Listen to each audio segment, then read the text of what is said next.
الحمد لله الذي هدانا إلى صراط مستقيم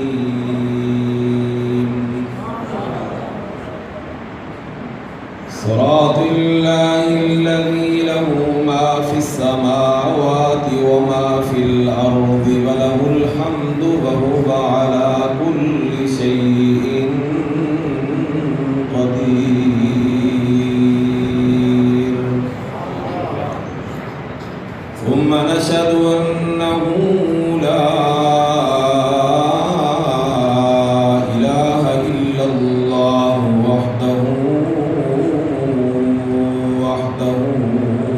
لا شريك له، ونشهد أن سيدنا وسندنا ومستندنا وإمامنا وإمام الأنبياء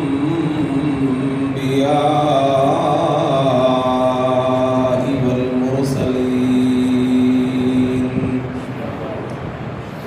إمامنا وإمام الأنبياء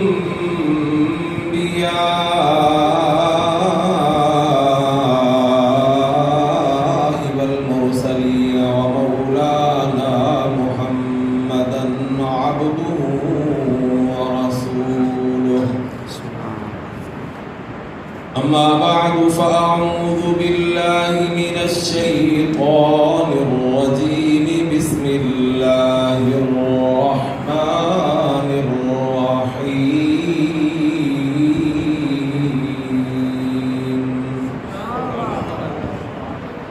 محمد رسول الله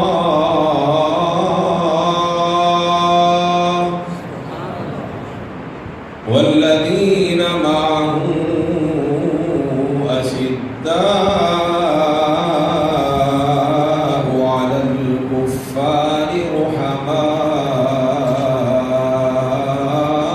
بينهم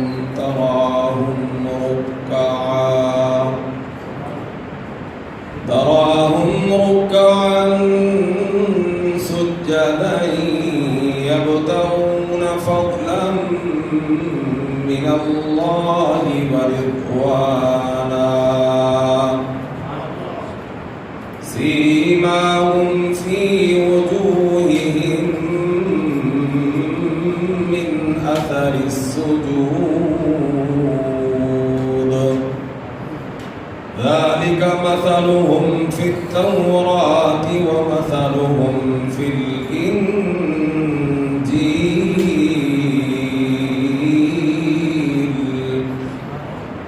وعن عمر رضي الله تعالى عنه قال قال النبي صلى الله عليه وسلم: أكرموا أصحابي فإنهم خياركم ثم الذين يلونهم ثم الذين يلونهم.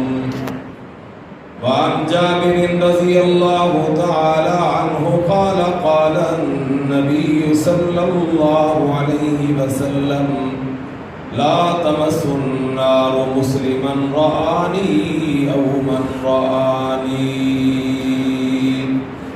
أو كما قال النبي صلى الله عليه وسلم.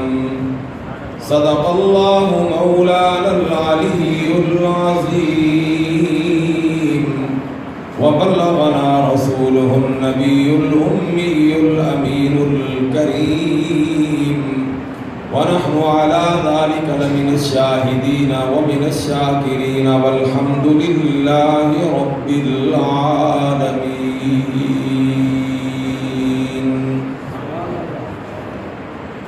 اللہ نے زینت بخشی ہے افلاک کو روشن تاروں سے،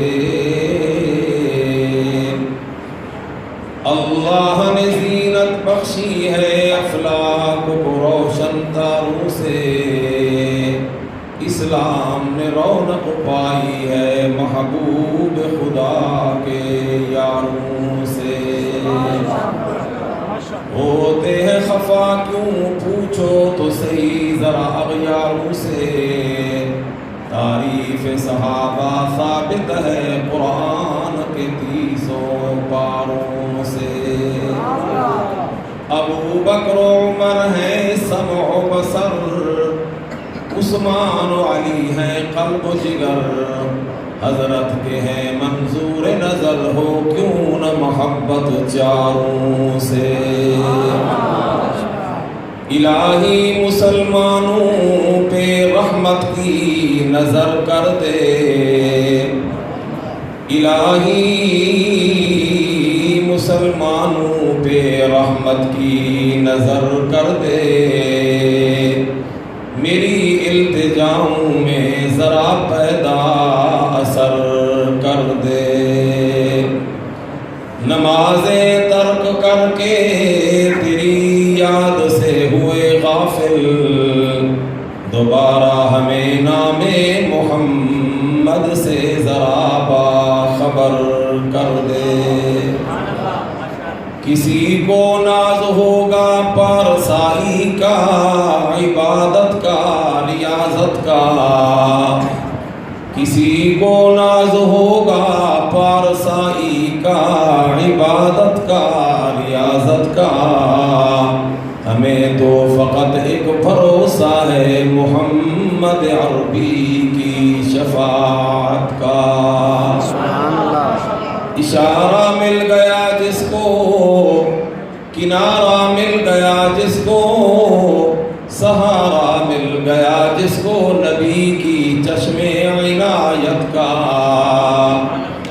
اشارہ مل گیا جس کو، کنارہ مل گیا جس کو، سہارا مل گیا جس کو نبی کی چشم عنایت کا۔ اسے کیا ڈر ہے جہنم کا، اسے کیا خوف ہے قیامت کا۔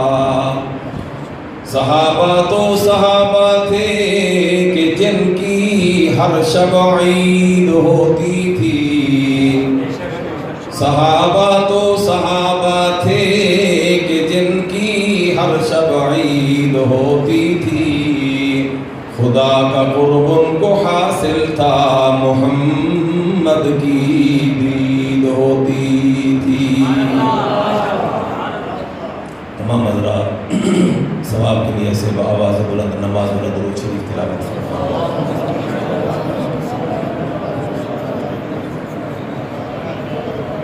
اللهم صل على محمد وعلى آل محمد كما صليت على إبراهيم وعلى آل إبراهيم إنك حميد مجيد۔ اللهم بارك على محمد وعلى آل محمد كما باركت على إبراهيم وعلى آل إبراهيم إنك حميد مجيد۔ گرامی قدر واجب الاحترام حضرات علماء کرام، نہایت ہی معزز محترم دوستوں، بزرگوں اور بھائیوں، آج پہلی مرتبہ آپ کے اس مرکز رحماء بینہم ملتان میں مناظر اسلام شیخ العرب والعجم حضرت اقدس مولانا محمد عبدالستار صاحب توسری نور اللہ مرقدہ کے علمی جانشین، خطیب اسلام حضرت مولانا عبدالرحمن صاحب توسری دامت فیوزہم کے حکم پر اللہ تعالیٰ نے حاضری کی سعادت نصیب فرمائی، آپ دوستوں کی زیارت اللہ نے نصیب فرمائی۔ میں اس پر اللہ کا شکر گزار ہوں اور دعا گو ہوں کہ اللہ رب العالمین میری حاضری کو اور ہمارے یہاں مل بیٹھنے کو اپنی بارگاہ عالیہ میں قبول و منظور فرمائے۔ اور جو بات میں کہنے کا ارادہ رکھتا ہوں، اللہ تعالیٰ مجھے اخلاص کے ساتھ اپنی رضا کے لیے صحیح معنی میں بیان کرنے کی توفیق عطا فرمائے۔ میری گزارشات میں جو بات عقیدے کی ہو، اللہ تعالیٰ ہمیں قرآن و سنت کے مطابق اس کا عقیدہ رکھنے کی توفیق عطا فرمائے۔ جو بات اعمال کے حوالے سے ہو، اللہ تعالیٰ ہم سب کو اپنی رضا کے لیے اس پر عمل کی توفیق عطا فرمائے۔ جو اخلاق کی ہو، اللہ تعالیٰ ہم سب کو وہ اخلاق حسنہ اپنانے کی توفیق عطا فرمائے۔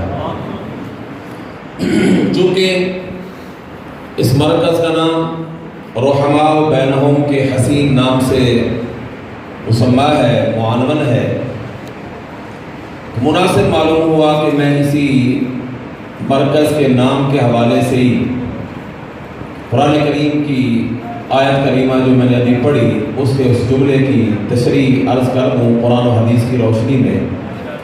جو مرکز کے نام سے قرآن کریم میں رحماء بینہم کا جملہ ہے، یہ جملہ اللہ تعالیٰ نے اپنے محبوب حضرت محمد الرسول اللہ سرکار صلی اللہ علیہ وسلم کی تیار کردہ فیض پانے والی جماعت صحابہ کرام کے بارے میں ارشاد فرمایا ہے۔ اور یہ بھی ذہن میں رکھنا کہ اللہ تعالیٰ کا یہ فرمان کسی 2-4 صحابہ کے بارے میں نہیں، صرف حدیبیہ والوں کے بارے میں نہیں، جمہور مفسرین فرماتے ہیں کہ رحماء بینہم کا جملہ نبی کی پوری جماعت صحابہ کرام کے حق میں ہے۔ دوسری بات کہ اللہ تعالیٰ کا یہ فرمان کہ رحماء بینہم، وہ صحابہ آپس میں بہت زیادہ رحم دل تھے، پیار محبت کرنے والے تھے۔ اللہ تعالیٰ نے ان کے بارے میں کچھ اور بھی اسی آیت کریمہ میں آگے پیچھے ارشاد فرمایا۔ مثلا اس سے پہلے فرمایا اشداء علی الکفار، نبی کی جماعت صحابہ کرام کافروں کے لیے بڑے سخت ہیں۔ اس کے بعد رحماء بینہم اللہ نے اس لیے فرمایا کہ کہیں کل کو کوئی یہ نہ کہے کہ محمدی جماعت بڑی سخت مزاج تھی، اپنے پرائے سب کے حق میں سخت تھے، تو اللہ نے ان کے خیال کی پہلے تبدیل فرما دی کہ کافروں کے لیے سخت ہیں لیکن آپس میں رحم دل ہیں۔ سبحان اللہ۔ اور پھر آگے فرمایا تراہم رکعا سجدا، آپ دیکھیں کہ کبھی وہ رکوع کی حالت میں ہیں، کبھی سجدے کی حالت میں ہیں۔ میں آپ دوستوں سے پوچھتا ہوں اور بلکہ اغیار سے بھی اگر یہ سوال کر لیا جائے تو جواب وہ بھی یہی دیں گے کہ نبی کی جماعت صحابہ کرام نمازی تو پکے تھے، رکوع بھی ہمیشہ کرتے رہے وہ اپنے اپنے وقت پر، سجدہ بھی ہمیشہ کرتے رہے اپنے اپنے وقت پر۔ تو جب ان کا کافروں کے لیے سخت ہونا دائمی ہے اور رکوع سجدہ نماز پڑھنا بھی ان کا ہمیشہ کے لیے ہے، تو ظاہر بات ہے کہ درمیان میں جو رحماء کی صفت ہے یہ بھی ہمیشہ کے لیے ہے۔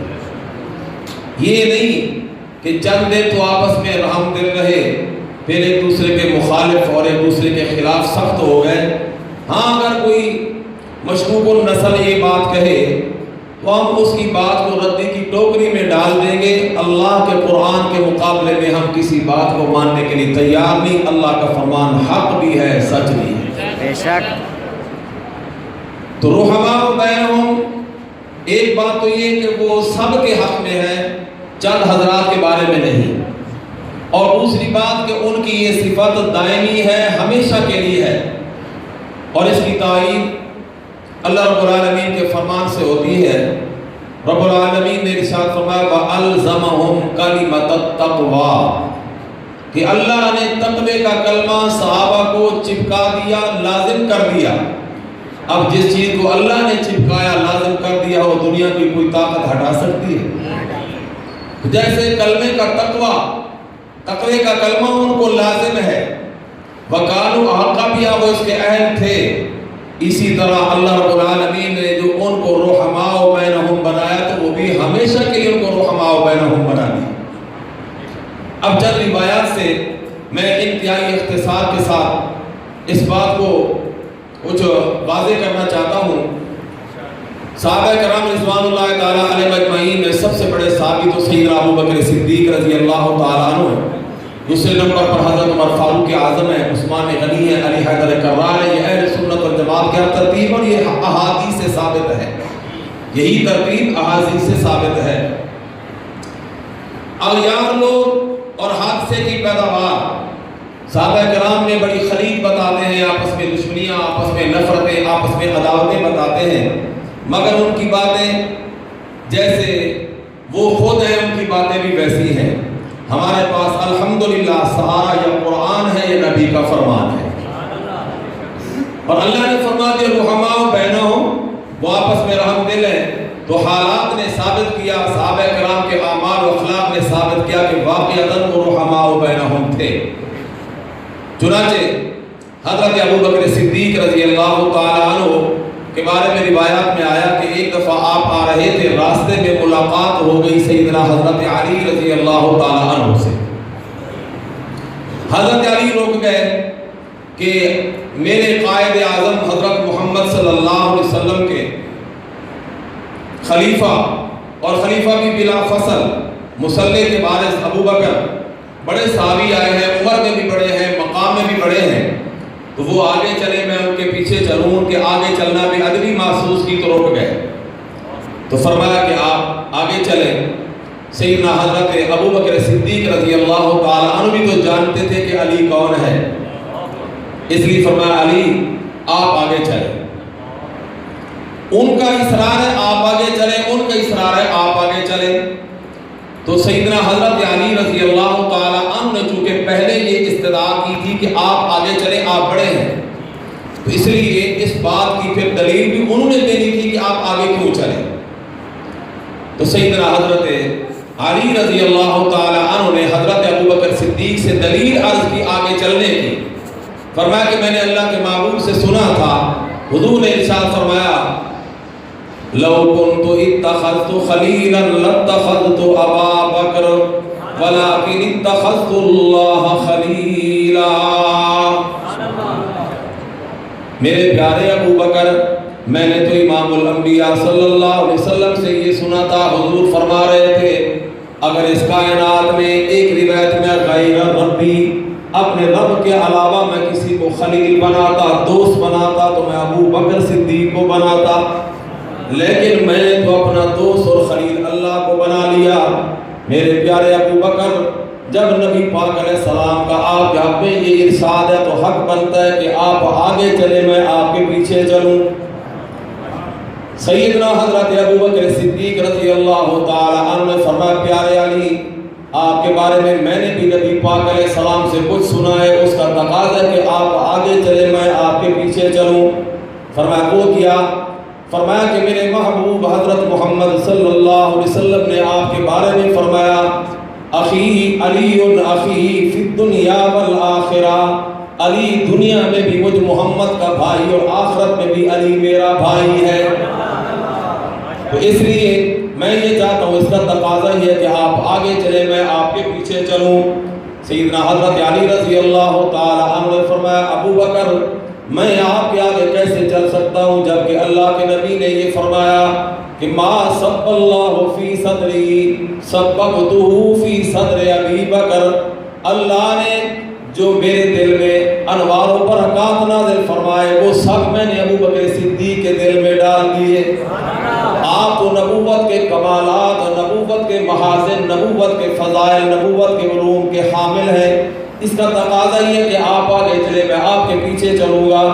سیدنا حضرت ابو بکر صدیق رضی اللہ تعالی عنہ نے فرمایا علی میں آپ کے آگے کیسے چلوں جبکہ میں نے بھی تو نبی پاک علیہ السلام سے یہ سنا ہے اللہم لا تمتنی حتی ترینی علیہ، اللہ مجھے اس وقت تک موت نہ دینا جب تک علی سفر سے آ نہ جائے، میں پیارے علی کو دیکھ نہ لوں، مجھے موت نہ دینا.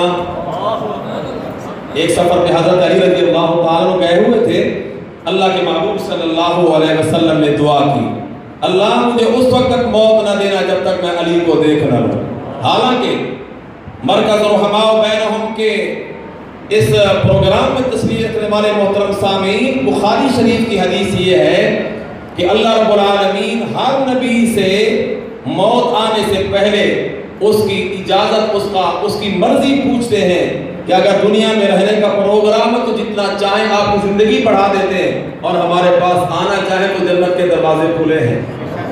اب نبی سے فرشتے نے آ کے پوچھنا تو ہے، اس کے باوجود بھی اللہ کے نبی دعا کرتے ہیں اللہم لا تمتنی حتی ترینی علیہ، جب تک علی کو دیکھ نہ لوں اللہ مجھے موت نہ دینا. اس لیے پیارے علی میرا خیال یہ ہے، میرا تقاضا یہ ہے کہ آپ آگے چلیں، میں آپ کے پیچھے چلوں۔ سیدنا حضرت علی رضی اللہ تعالی عنہ فرمانے لگے پیارے ابو بکر آپ آگے چلیں، اس لیے کہ آپ نے اپنا لخت جگر اللہ کے نبی کو دیا۔ ایسا صدیقہ ابھی ناصر کہہ رہے تھے نا، آپ نے اپنا لخت جگر اللہ کے محبوب کو دیا، آپ رسول اللہ کے سسر ہیں، آپ کا حق بنتا ہے آگے چلے میں پیچھے چلوں۔ سیدنا حضرت ابو بکر صدیق رضی اللہ تعالی عنہ فرمایا علی آپ آگے چلے اس لیے کہ میں نے اپنا لخت جگر رسول اللہ کو دیا اور رسول اللہ نے اپنا لخت جگر فاطمہ الزہرا تجھے عطا فرمائی ہے، اس لیے آپ آگے چلے۔ اب اگلے نمبر پر حضرت علی نے جو دلیل دی، ابو بکر صدیق رضی اللہ تعالی عنہ نے احترام علی میں اس دلیل کو تسلیم کر لیا۔ حضرت علی فرمانے لگے پیارے ابو بکر آپ آگے چلے، اس لیے اگلی بات ہماری بڑی اہم ضرورت کی ہے۔ حضرت علی رضی اللہ تعالی عنہ فرمانے لگے پیارے ابو بکر آپ آگے اس چلیں، اس لیے کہ امت کی امامت اور قیادت کے لیے محمد الرسول اللہ نے اپنے مصلی پہ آپ کو کھڑا کیا ہے۔ جب نبی نے آپ کو امت کے آگے کیا تو میں علی آپ کے آگے کیسے ہو سکتا ہوں، میں پیچھے رہوں گا، آپ آگے ہو جائیے۔ سیدنا صدیق اکبر رضی اللہ تعالی عنہ شاباش دی، فرمایا علی اللہ تمہارا علم تمہیں مبارک فرمائے، اپنی بات منوانے کے انتہائی ماہر ہو کہ میں ابو بکر بھی آپ کی بات کو ماننے کے لیے تیار ہو گیا۔ یہ باتیں بغیر پیار محبت کے نہیں، رحماء و بینہم کی عملی تصویر آپس میں دکھا رہے تھے۔ اور سیدنا حضرت عمر رضی اللہ تعالی عنہ، بعض دفعہ حضرت علی اور حضرت عمر فاروق اعظم مل بیٹھتے ہیں، باتوں باتوں میں حضرت عمر مشورہ دیتے ہیں اور علی پاک فرماتے ہیں کہ لولا عمر لہلاک علی، اگر آج عمر یہ رائے نہ دیتے میں ان کی بات پہ عمل نہ کرتا تو میں علی ہلاک ہو جاتا۔ اور کبھی حضرت عمر رضی اللہ تعالی عنہ وہ حضرت علی رائے دیتے ہیں اور حضرت عمر فرماتے ہیں لولا علی لہلاک عمر، اگر آج علی نہ ہوتے مشورہ نہ دیتے تو میں عمر ہلاک ہو جاتا۔ ایک مثال عرض کر کے جو عملی تصویر ہے رحماء بینہم کی، میں بات کو انشاءاللہ ختم کروں گا۔ روایات میں آیا کہ ایک دفعہ سیدنا حضرت علی رضی اللہ تعالی عنہ بیمار ہو گئے، اور ہمارا عقیدہ اہل سنت والجماعت کا جو بیمار ہوتا ہے وہ مشکل کشا نہیں ہوتا، جو مشکل کشا ہوتا ہے وہ کبھی بیمار نہیں ہوتا۔ حضرت علی رضی اللہ تعالی عنہ بیمار ہوئے، حضرت ابو بکر صدیق، حضرت عمر اور حضرت عثمان غنی رضی اللہ تعالی عنہ تینوں حضرات اکٹھے ہوئے کہ پیارے علی بیمار ہیں، ذرا ان کی بیمار کرسی کر کے آئے، طبیعت کا حال احوال معلوم کر کے آئے۔ تینوں حضرات اور تشریف لائے سیدنا حضرت علی رضی اللہ تعالی عنہ کے گھر میں، طبیعت کا حال احوال معلوم کیا، ان کی صحت یابی کے لیے دعا مانگی اور پھر اجازت لی، اجازت دیں کیونکہ سنت یہی ہے، شریعت کا تقاضا یہ ہے کہ بیمار کے پاس وقت زیادہ نہیں بیٹھنا چاہیے۔ تھوڑی دیر کے بعد جانے کی اجازت مانگی، سیدنا حضرت علی رضی اللہ تعالی عنہ نے فرمایا نہیں میں بھی آپ کو اجازت نہیں دوں گا، تشریف رکھیے، میں آپ کے لیے کوئی اکرام کا انتظام کر لوں، کوئی کھانے پینے کی بات اکرام ہو جائے، اکرام مسلم بھی تو نبی علیہ السلام کا فرمان ہے، آپ تشریف رکھیں، میں کچھ لاتا ہوں اکرام ہو جائے، اس کے بعد اجازت۔ تینوں حضرات نے فرمایا پیارے علی کوئی بات نہیں، ابھی آپ تکلیف میں ہیں، ہم پھر آ جائیں گے۔ فرمایا نہ یہ مروت کے خلاف ہے، میں ضرور کوئی اکرام کا انتظام کروں گا۔ گھر تشریف لے گئے اور سیدہ فاطمہ الزہرا رضی اللہ تعالی عنہا سے فرمایا فاطمہ تمہیں معلوم ہے نا کہ ہمارے گھر کی آج زینت کون بنے ہیں، آج کن کی وجہ سے ہمارے گھر میں برکت آئی؟ کائنات کے مقدس ترین تین اشخاص ابو بکر اور عثمان آئے ہیں، کچھ ہے تو لائیے میں ان کا اکرام کروں۔ سیدہ فاطمہ الزہرا رضی اللہ تعالی عنہا نے انتہائی افسوس کے ساتھ معذرت کرتے ہوئے فرمایا میرے سرتاج میں انتہائی شرمندہ ہوں، آج اتفاق سے گھر میں نہ کھجور ہے نہ پانی، کوئی چیز بھی نہیں ہے، میں کیا پیش کروں؟ حضرت علی رضی اللہ تعالی عنہ نے فرمایا فاطمہ یہ کیسے ہو سکتا ہے، میں زبردستی بٹھا کے آیا، اب کیا جا کر میں معذرت کروں، کچھ ہے تو لاؤ۔ اور یہ بات یاد رکھنا سیدہ فاطمہ رضی اللہ تعالی عنہ کے گھر میں کچھ ہوتا تو ضرور پیش فرماتی، اس لیے کہ فاطمہ تو وہ ہیں جنہوں نے اپنے نبی پاک علیہ السلام کے مہمان اپنے ابا کے ایک غیر مسلم مہمان کی جو تازہ مسلمان ہوا اس کے لیے اپنی چادر بیچ کر کے کھانے کا انتظام کرنے کا پروگرام بنا لیا۔ روایات میں آیا قبیلہ بنی سلیم سے ایک شخص آیا اور اس نے کلمہ پڑھا، اتفاق ایسا کہ سر بھی ننگا، پاؤں بھی ننگے، سواری بھی کوئی نہیں، اللہ کے محبوب کی بارگاہ میں کلمہ پڑھا اور پھر حضور کے پاس بیٹھا تھا کہ حضور نے فرمایا اب کیا پروگرام ہے، واپسی جانا ہے، کیا پروگرام ہے؟ عرض کرتے اللہ کے محبوب میرا پیچھے ہے کیا کہ میں جاؤں، میرے پاس تو ایک دل تھا جو میں نے آپ کے قدموں میں قربان کر دیا ہے، میں نے تو کہیں نہیں جانا۔ اللہ کے محبوب نے فرمایا پھر ٹھیک ہے ہمارے پاس رہنے کا پروگرام ہے کہ ہاں یا رسول اللہ، لیکن اللہ کے محبوب میں نے تو کھانا بھی کھانا ہے کہ 3 دن کا بھوکا ہوں، سفر کر کر کے تھک چکا ہوں۔ امام الانبیاء صلی اللہ علیہ وسلم نے فرمایا ارے میاں اگر تو نے نہیں کھایا تو ہم نے کون سا تازہ کھایا، وہ ادھر تو معاملہ چلتا ہی ہوں ہے، مل گیا تو شکر کر لیا، نہ ملا تو روزہ رکھ لیا۔ ہمارے یہاں کون سے روزانہ صبح شام کھانے چلتے ہیں، لیکن نبی علیہ السلام نے فرمایا صحابہ اگر کسی کے پاس کچھ ہے تو وہ لاؤ، میرا مہمان ہے اس کو کچھ کھلانا ہے۔ لیکن اتفاق کسی صحابی نے حامی نہیں بھری تو نبی علیہ السلام نے سلمان فارسی سے فرمایا سلمان یا رسول اللہ، فرمایا میرا مہمان ہے، لے جاؤ اس کو مدینہ کی گلیوں میں اعلان کرو ہے کوئی ایسا بندہ جو اللہ کے رسول کو مہمان کو کھانا کھلائے، اس کے بدلے جنت کے کھانے وصول کر لے۔ سلمان فارسی رضی اللہ تعالیٰ عنہ لے کر چلے، اعلان کرتے جا رہے ھذا ضیف رسول اللہ، ھذا ضیف رسول اللہ، ھذا ضیف رسول اللہ۔ چلتے ہوئے سیدہ فاطمہ الزہرا رضی اللہ تعالیٰ عنہ کے گھر کے پاس سے گزرنے لگے، اٹھتے ہوئے قدم سلمان کے رک گئے، دل میں خیال آیا اگر آج کچھ ملے گا تو یہیں سے ملے گا، یہاں سے کچھ نہ ملا تو شاید کہیں سے بھی کچھ نہ ملے گا۔ رک گئے تو 4 مرتبہ اعلان دہرایا، اندر سے خادمہ بی بی سیدہ فضہ آئیں اور کہنے لگی سلمان بی بی فاطمہ نے بھیجا، کیا مسئلہ ہے؟ سلمان فارسی رضی اللہ تعالیٰ عنہ ساری رویداد سنائی، بچی اندر چلی گئی، تھوڑی دیر کے بعد چادر لے کر آئی، سیدہ فاطمہ نے یہ چادر دی ہے، جاؤ سامنے یہودی کی دکان پر اس کو کہو یہ چادر لے لے، اس کے بدلے جتنے جو دیتا ہے وہ جو لے آؤ، میں آٹا بنا کر اللہ کے مہمان اللہ کے رسول کے مہمان کو کھانا کھلا دوں۔ سلمان فارسی وہ چادر لے کر اس یہودی کی دکان پر گئے، وہ چادر تھی سیدہ فاطمہ الزہرا کی، وہ تھی تو خاموش، لیکن اس کی خاموشی میں نہ معلوم کتنی بلاغت و فصاحت تھی۔ اس نے چادر کو دیکھا اور پھر کہنے لگا سلمان سچ بتاؤ یہ چادر کس کی ہے؟ حضرت سلمان نے فرمایا تمہارا اس سے کیا مطلب، تم سوداگر میں سوداگر، تم تاجر میں تاجر، میں چادر بیچنے والا تم چادر لینے والے، بتاؤ کتنے جو دو گے، اس کا کیا مطلب یہ چادر کس کے گھر کے؟ نہیں بتاؤں گا۔ اس یہودی نے کہا سلمان اگر نہیں بتاؤ گے تو میں سودا نہیں کروں گا، پہلے بتانا پڑے گا پھر سودا ہوگا۔ مجبوری کی وجہ سے حضرت سلمان فارسی رضی اللہ تعالیٰ عنہ نے بتایا اللہ کے محبوب کی بیٹی لخت دیگر سیدہ فاطمہ الزہرا کی چادر ہے اور یہ ایک مہمان آیا، اس کے لیے بیچ کر کے کھانے کا انتظام کرنا ہے۔ اس یہودی نے چادر لے کر سر پہ رکھی اور کہنے لگا سلمان جاؤ فاطمہ الزہرا کو کہو یہ چادر ایسی نہیں کہ اس کی قیمت میں یہودی ادا کر سکوں، اللہ کی قسم ساری کائنات مل جائے تو ایک دھاگے کی قیمت بھی کوئی ادا نہیں کر سکتا۔